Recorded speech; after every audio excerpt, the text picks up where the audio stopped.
Hello everyone.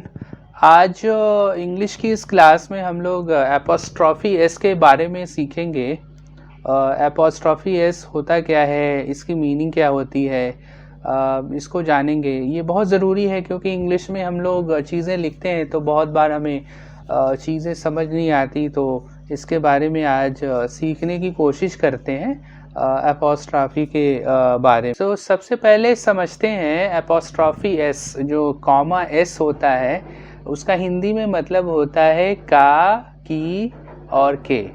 ये noun के साथ जब लगता है तो एक तरह से ये नाउन से रिलेशन शो करता है।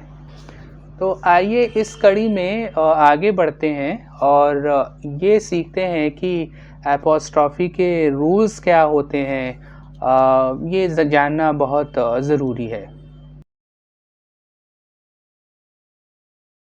रूल नंबर 1 पहले सीखते हैं, समझते हैं पहले कि सिंगुलर जो नाउन होता है उसका चाहे लास्ट वर्ड एस पे एंड हो या ना हो, जब भी एपोस्ट्रॉफी एस जो है फॉर्म करेंगे या लगाएंगे तो उसके साथ हम लोग एस कॉमा एस ऐड करेंगे। जैसे एग्जांपल देखें, जैसे है ऑनर्स कार, मालिक की गाड़ी, इसमें देखें एस लगा हुआ है। दूसरा एग्जांपल देखें, जेम्स हैट है ना, जेम्स की टोपी, इसको हम जेम्स कॉमा लगा करके भी लिख सकते हैं, ये भी ग्रामेटिकली करेक्ट है।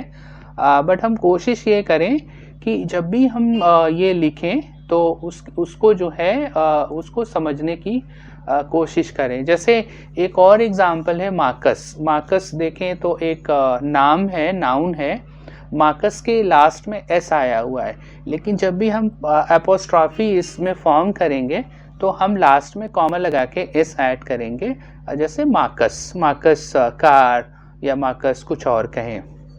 सिमिलरली एक और एग्जांपल है, जैसे हम देखें कार्लोस है ना, कार्लोस के नाम है और उसके नाम के आखिर में हम देखें एस लगा हुआ है। तो जब भी हम लोग एपोस्ट्रॉफी फॉर्म करेंगे तो कार्लोस कार, कार्लोस बुक्स, मतलब एस लगा के ही फॉर्म होगा। आगे बढ़ते हैं और रूल नंबर 2 देखते हैं। रूल नंबर 2 क्या कहता है भाई कि प्लूरल नाउन के साथ एस ऐड करना है जो एस पर नहीं ख़त्म होता है। इसका मतलब क्या है कि ऐसा प्लूरल नाउन जो एस पे ख़त्म नहीं होता, एपोस्ट्रॉफी फॉर्म करेंगे तो एस लगेगा। एग्जाम्पल देखें, पहला एग्जाम्पल हमारा है जैसे चिल्ड्रंस और गेम। अब आप देख रहे हैं चिल्ड्रन एक प्लूरल वर्ड है, लास्ट में जो है एन लगा हुआ है, एस नहीं है, तो एपोस्ट्रॉफी जब भी फॉर्म होगा तो चिल्ड्रंस गेम होगा, जिसका मतलब है बच्चों का गेम या बच्चों का है, या बच्चों का गेम ही कहें तो ज़्यादा बेहतर है।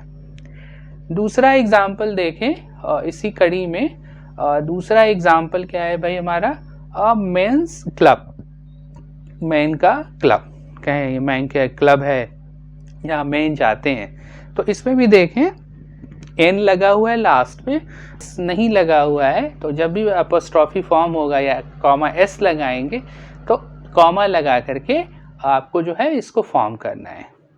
तीसरा रूल देखते हैं। तीसरे रूल्स में क्या है भाई एपोस्ट्रॉफी का, तीसरा रूल ये है कि हमें सिर्फ ओनली कॉमा ऐड करना है जो प्लूरल नाउन एस पर ख़त्म होता है, या आप इसको दूसरे शब्दों में ये कहें कि जो नाउन का लास्ट वर्ड हिसिंग साउंड होगा उसके साथ हम लोग सिर्फ कॉमा ऐड करेंगे। जैसे for example two cats toy, इसमें आप देखें जैसे कैट्स लिखा हुआ है, cats is a plural noun और एस पे हिसिंग साउंड पे ख़त्म हो रहा है।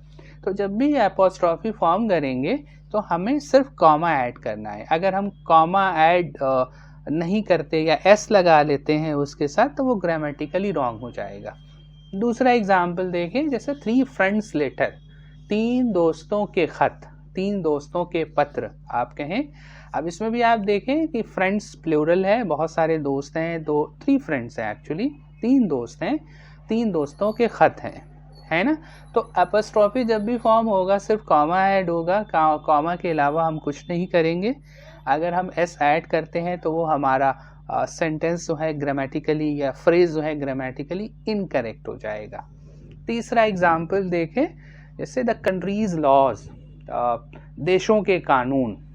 कंट्रीज सिंगुलर होता है, कंट्रीज आप देख रहे हैं प्लूरल है, और लास्ट में एस लगा हुआ है, हिसिंग साउंड है, इसलिए जो है यहाँ पे सिर्फ कॉमा लगा करके एपोस्ट्रॉफी फॉर्म होता है। चलिए इसी कड़ी में आगे बढ़ते हैं और चौथा रूल देखते हैं। चौथा रूल क्या है भाई कि कंपाउंड वर्ड्स जो के साथ जो है एस ऐड करना है। कंपाउंड वर्ड क्या होता है कि बहुत सारे वर्ड्स से मिलकर बना होता है, हाइफन लगा हुआ होता है। इसको मैं कभी और डिटेल में एक वीडियो बनाऊंगा तो कंपाउंड वर्ड्स के बारे में बताऊंगा ये कैसे बनता है। बहरहाल आगे देखते हैं कंपाउंड वर्ड। जैसे देखिए पहला एग्जाम्पल हमारा है कंपाउंड वर्ड का my brother in law's money, मेरे ब्रदर इन लॉ की मनी, या मेरे जीजा का पैसा कह लें आप, ठीक है। दूसरा एग्जाम्पल देखें, my sister in law's daughter, मेरी भाभी की लड़की, करेक्ट। तीसरा एग्जाम्पल देखें, अब आप इसमें देखें गौर करें तो सिर्फ एपोस्ट्रॉफी एस लगा करके फॉर्म किया गया है एज पर द रूल। चलिए इसी कड़ी में हम लोग पांचवा रूल देखते हैं। पांचवा रूल क्या है भाई, लास्ट नाउन के साथ एस ऐड करें जिसमें जो है ज्वाइंट रिलेशन और दिखाए। जैसे कोई एक फ्रेज है जिसके अंदर दो नाउन लगा हुआ है, तो इसको देखें जैसे राम एंड प्रियंकास अपार्टमेंट, इसका मतलब है राम और प्रियंका का अपार्टमेंट, मतलब ये अपार्टमेंट जो है वो दोनों का है। लेकिन हम इसको ऐसे नहीं लिख सकते राम्स एंड प्रियंकास अपार्टमेंट। अगर हम इस तरह से लिखते हैं तो हमारा जो फ्रेज है या हमारा जो सेंटेंस है वो ग्रामेटिकल इनकरेक्ट हो जाएगा। दूसरा एग्जाम्पल देखें, करीम्स एंड सलीम बेकरीज, मतलब करीम की और सलीम की बेकरी। तो जब भी हम एपोस्ट्रॉफी फॉर्म करेंगे तो नाउन के जो लास्ट होगा, दो नाउन हो या तीन नाउन हो, तो उसका जो लास्ट नाउन होगा उसके साथ जो है एपोस्ट्रॉफी फॉर्म होगा। मूविंग ऑन, इसमें एक्सेप्शन को समझते हैं। अगर कोई बिल्डिंग है या कोई वस्तु है, कोई ऑब्जेक्ट है या कोई पीस ऑफ फर्नीचर है, तो उसके साथ एपोस्ट्रॉफी एस का यूज़ नहीं होगा। ये एक एक्सेप्शन है जिसको हमें दिमाग में रखना है। इसमें हम लोग एग्ज़ाम्पल को देखते हैं। पहला एग्ज़ाम्पल हमारा क्या है भाई, पहला एग्ज़ाम्पल है देखिए होटल रूम। इसको होटल्स रूम हम लोग नहीं लिख सकते। If we are writing hotels room तो वो ग्रामेटिकली इनकरेक्ट होगा। दूसरा एग्ज़ाम्पल देखें, जैसे कार डोर होगा, कार्स डोर नहीं होगा, cars door is a wrong sentence या रॉन्ग फ्रेज होगा। तीसरा एग्जाम्पल देखें इसमें, जैसे हम लोग देखें टेबल लेग, टेबल्स लेग नहीं लिख सकते हम, एपोस्ट्रॉफी एस नहीं लगा सकते, टेबल लेग होगा। आई होप आपको वीडियो अच्छा लगा होगा। आगे मिलते हैं अगले वीडियो में नए टॉपिक के साथ, तब तक के लिए गुड बाय।